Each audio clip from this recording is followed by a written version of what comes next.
Hello everyone, let us start with our question. In this question, what is given? A uniform capillary tube of inner radius small r is dipped vertically into a beaker filled with water. Now the water rises to a height h in the capillary tube above the water surface in the beaker.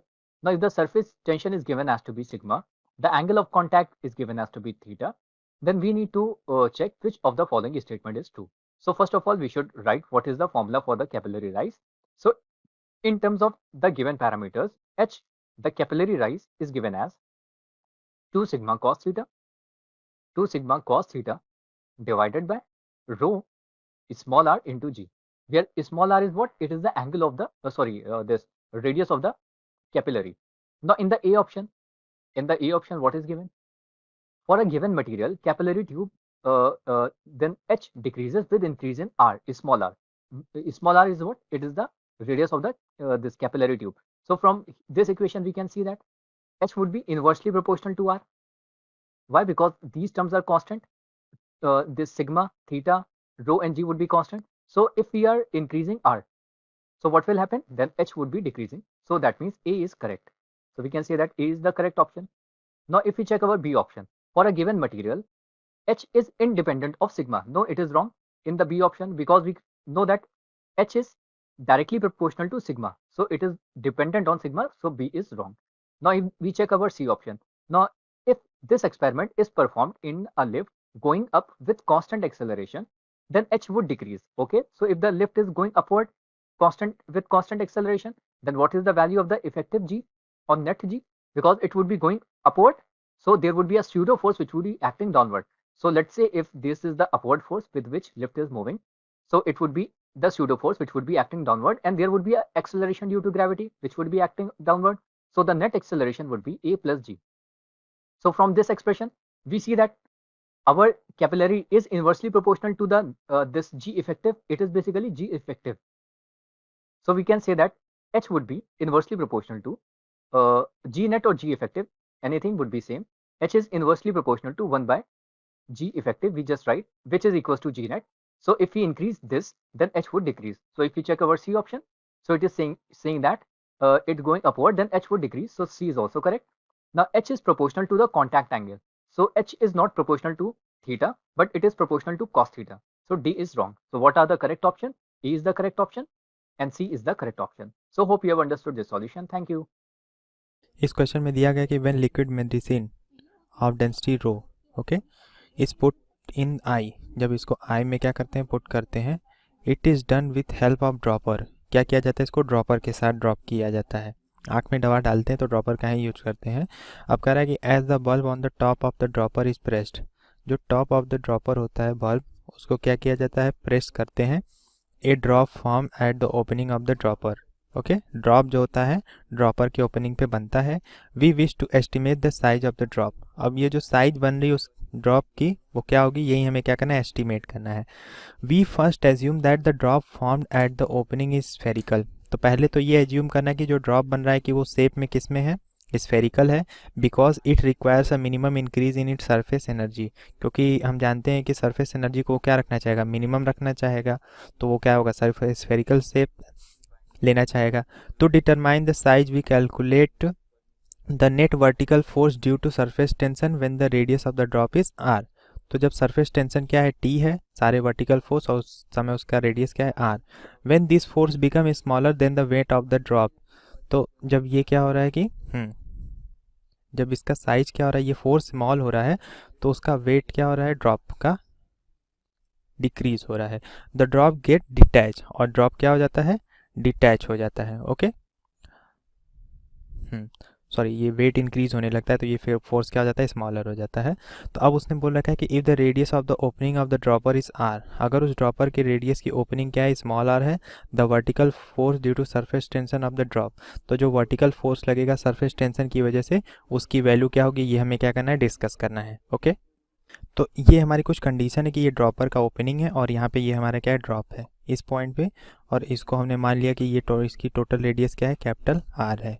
Okay, अब यहाँ से ये जो dropper है उसकी radius उसने बोल रखा है कि ये कितनी है, स्मॉल आर है. ठीक है, तो इन दोनों को जब कनेक्ट कर देंगे तो यहाँ पे ये जो थीटा, ये एंगल बन रहा है, ये क्या है हमारे पास, थीटा है.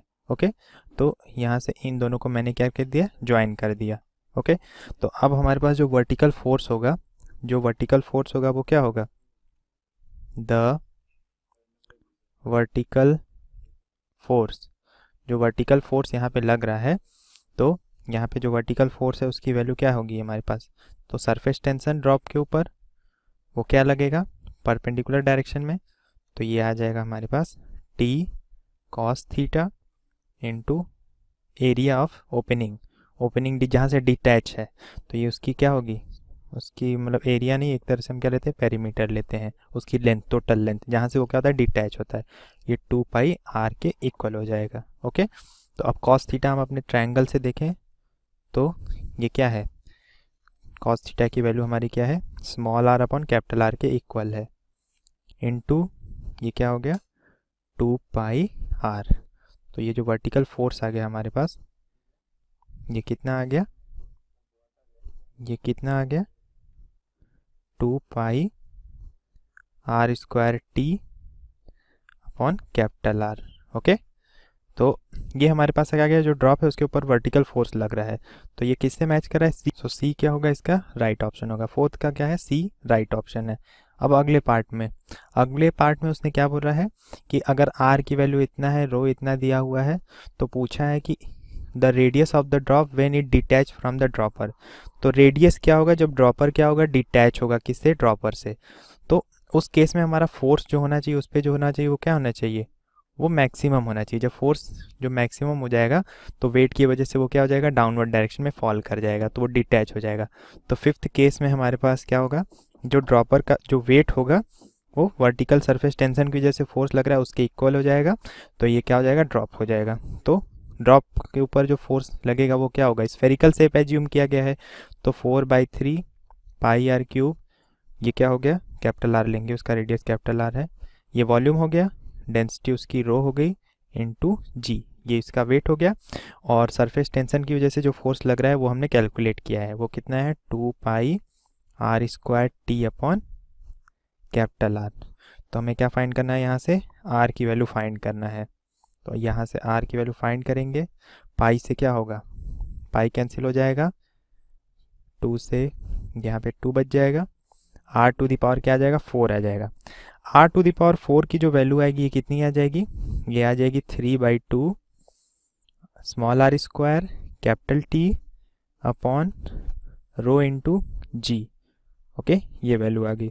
अब r⁴ आ गया है, तो आप जान सकते हैं कि कितना टफ कैलकुलेशन हो गया, तो इसको बिना कैलकुलेटर के सॉल्व नहीं किया जा सकता है। तो सारी वैल्यूज़ को क्या करते हैं, यहाँ पुट कर देते हैं, 3/2 इंटू स्मॉल r की जो वैल्यू है वो कितना है, 0.5 मिलीमीटर दी हुई है हमारे पास, स्मॉल r की जो वैल्यू है क्या है, ये दे रखी है हमारे पास 5 × 10⁻⁴।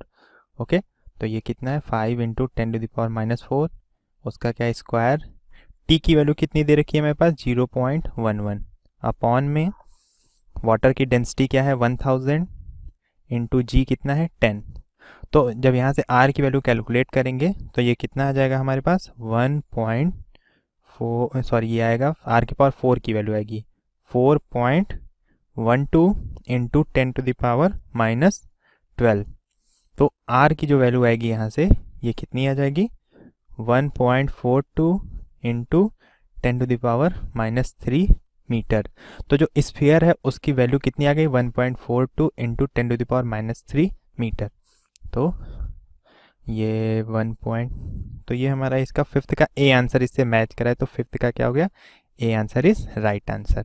अब सिक्स पार्ट में उसने क्या बोला है, after the drop detach its surface energy, जब ड्रॉप डिटैच हो जा रहा है तो उसकी सरफेस एनर्जी क्या होगी। तो सरफेस एनर्जी जो होती है वो क्या होती है, U equals to surface tension T into area. Okay, तो T की वैल्यू हमारे पास कितना दे रखा है 0.11 इंटू एरिया ऑफ स्फीयर क्या होता है 4πr²। तो यहाँ से क्या करते हैं वैल्यू पुट कर देते हैं 0.11 इंटू 4 इंटू 3.14 इंटू R की जो वैल्यू है कितनी है हमने कैलकुलेट की है, ये आई है 1.42 इंटू 10⁻³ इसका स्क्वायर। तो यहाँ से जो सरफेस एनर्जी आएगी, सरफेस एनर्जी आ जाएगी कितना 2.7 इंटू 10⁻⁻6 जूल। ओके, तो इसको अगर देखें अपने ऑप्शंस में तो 2.6, तो 7th का तो अब हमारे पास बी ऑप्शन से ये क्या कर रहा है, मैच कर रहा है। सो 6 का B option is right option. Okay, A vessel containing water is given a constant acceleration a towards the right, a straight horizontal path. Which of the following diagram represents the surface of the liquid? So here we can say, suppose this is a container containing liquid. Now when the liquid is at rest, we know the, let's say, liquid is of this shape. Now suppose this container is, let's say, given a horizontal acceleration a towards right. So we can say here this, let's say, liquid particles experience a pseudo force in the backward direction m into a. Now due to this pseudo force, we can say here this liquid particle will, let's say, move towards the left side and accumulate here. So the shape of the liquid particles will be, let's say, given as this shape. Here we can say this, let's say, liquid is inclined to the horizontal with some angle given as theta. So here we can say amongst the four options, we can say the correct option depicting the shape of the liquid inside the vessel when it is accelerated towards right is option number 3. So option number 3 is the correct answer. Hello friend, question में बोल रहा है consider the thin square plate floating on a viscous liquid in a large tank. Okay, height of the liquid tank is much less than the width of the tank.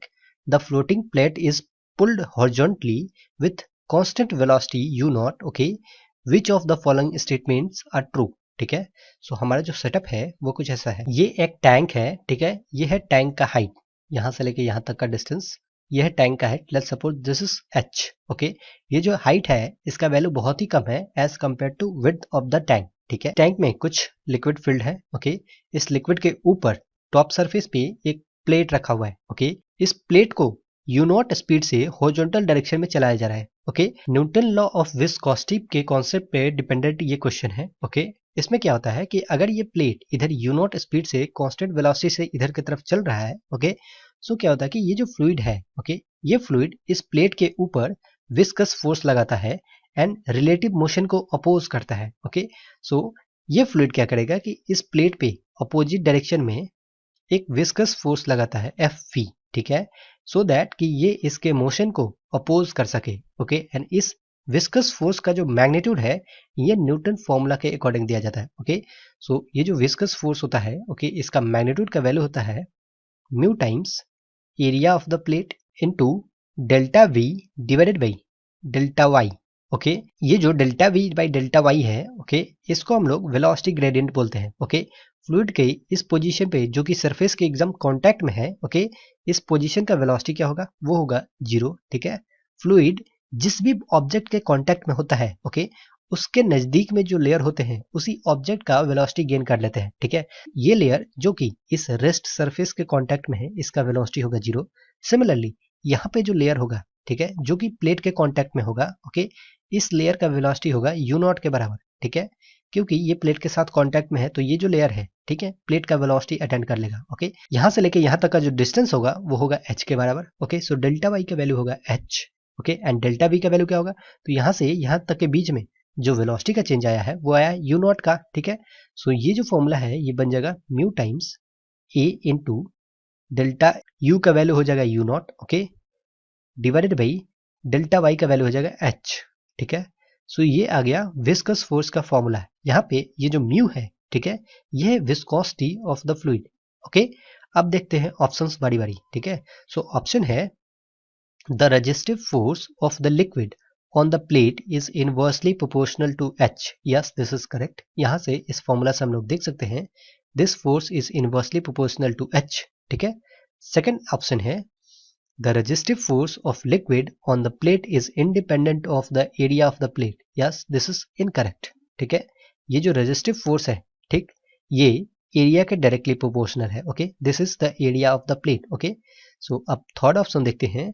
The tangential stress on the floor of the tank increases with u naught. Okay, so tangential stress कैसे निकालेंगे? तो देखो, इस plate पे tangential force लग रहा है F we का. ओके, सो इस प्लेट के एरिया से इस फोर्स को डिवाइड कर देंगे तो टेंजेंशियल स्ट्रेस मिल जाएगा. Okay, so tangential stress tau, this value is equal to F V viscous force divided by area of the plate. Okay, so इसका जो वैल्यू होगा वो होगा mu times U naught divided by H. ठीक है, सो यहां से हम लोग देख रहे हैं कि ये जो टेंजेंशियल स्ट्रेस है, ठीक है, ये यू नॉट का डायरेक्टली प्रोपोर्शनल है. ओके, सो अगर यू नॉट का वैल्यू इंक्रीज होगा तो टेंजेंशियल स्ट्रेस का भी वैल्यू इंक्रीज होगा. ओके, सो जो हमारा ऑप्शन नंबर थर्ड था वो भी सही हो गया. अब ऑप्शन नंबर फोर है द टेंजेंशियल और shear stress on the plate varies linearly with viscosity eta of the fluid. Okay, this is also correct. यहाँ पे देख रहे हैं कि जो टेंजेंशियल स्ट्रेस है, ओके, ये म्यू के डायरेक्टली प्रोपोर्शनल है. ओके, हम लोगों ने अपने फॉर्मूला में जो विस्कोसिटी था फ्लूइड का, ओके, इसको हम लोग म्यू से रिप्रेजेंट किए थे. ठीक है, लेकिन इस क्वेश्चन में जो विस्कोसिटी है, ठीक है, उसको ईटा से रिप्रेजेंट कर रहा है. ओके, सो अल्टीमेटली ये जो टेंजेंशियल स्ट्रेस है, ओके, ये इस लिक्विड के विस्कोसिटी पे डायरेक्टली प्रोपोर्शनल है. ओके, जो कि इस फॉर्मूला से क्लियरली विजिबल है. Okay, so option number four भी हमारा सही हो गया. ओके, सो इस क्वेश्चन का तीन ऑप्शन सही है, option one, option three and option four. Okay, so this is the answer. I hope you got it. Thank you. Hello students, today our question is a drop of liquid of radius r is equals to 10 power minus 2 m having surface tension s is equals to 0.1 4 pi Newton per meter divide itself into k identical drop. In this process the total change in surface energy is 10 power minus 3 joule and k is 10 power alpha. Then the value of alpha is, so we have to find the alpha value here. So the solution of this question is at the identical drop here, so there volume must be equal here, volume must be equal here, so this is 4 by 3 pi r cube here, and this is equals to 4 by 3 k time of constant, so this is 4 pi r cube here. So this, from this we get r is equals to, r is given to us minus 10 power minus 2, and we have small r is capital R into 10 power into k power, k constant, and this is minus 1 by 3. And if we differentiate a with respect to area with respect to, so we can write here pi, this is pi here, so we can write this as, this is k into 4 pi r square and minus 4 pi r square here, this is dA is equals to pi r square, and this is k power 1 by 3, and this is minus 1 here. So from this we get change in change in surface energy is equals to T into dA, tension into, so from this we get 10 power minus 3, and tension is 4 pi, and this is 4 pi r square, and this is k power 1 by 3, and this is minus 1 here. So from this we can write here 10 power 2 is equals to k power 1 by 3 minus 1 here. So we have k is, so we get k is 10 power 6, and we have given here k is 10 power alpha. So from this we get alpha is equals to 6. So this is our answer here. Thank you. Hey everyone, I'm going to explain this question, and the question is, two soap bubbles A and B are kept in a closed chamber where the air is maintained at a pressure of 8 Newton per meter square. The radii of the bubbles A and B are 2 centimeter and 4 centimeter respectively. Surface tension of the soap water used to make bubble is 0.04 Newton per meter. Find the ratio NB upon NA, where NA and NB are the number of moles pair in bubbles A and B respectively. Alright, so this is a question like two bubbles are there.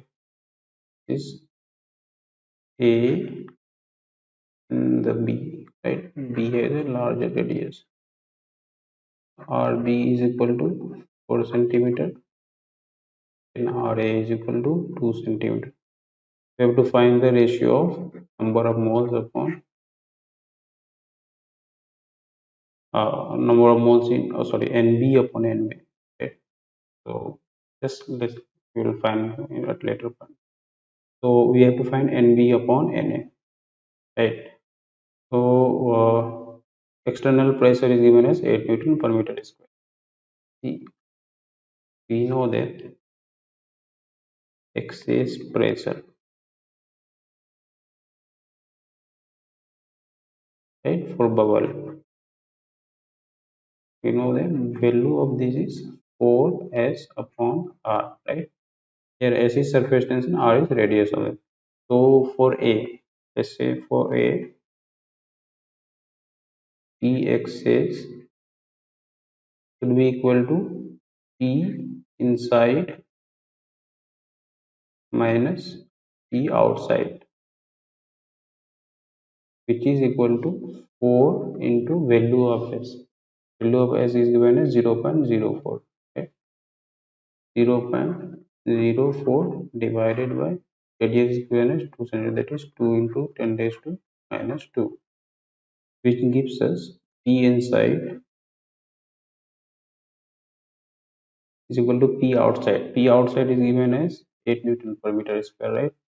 So it will be 8 plus this will be 10 raised to minus 2. So this will overall this will be 4 into 4 16 divided by 2 8. It gives us 16 Newton per meter square, right? Similarly, for B, P inside should be 8 plus 4 into 0.04 divided by 4 into 10 raised to minus 2, which gives us 4. This will cancel out, so this 4 plus 8 is 12 Newton per meter square, right? And we know that PV is equal to nRT, right? Here R is the constant, gas constant. Volume is the volume will be 4 by 3 pi r square, right? So we can simply say PA divided by PB should be equal to NA upon NB, since temperature is constant and R is also constant. Or in other words, NB upon NA should be equal to PB into VB, right? 4 by 3 pi R B cube divided by, this is VB, PA into 4 upon 3 pi RA cube, right? Solving this, we will get value of PB is 12 and value of PA is 16 multiplied by RB. Value of RB is 4, right? 4 cube divided by value of R is 2 cube, which gives us 12 into 64 upon 16 into 8, right? So this will be 4, this will be 2, this will be 6, right? So NB upon NA is, so if you look at the options, our answer will be option C. Okay, this was the explanation. Hope you understood it. Bye bye.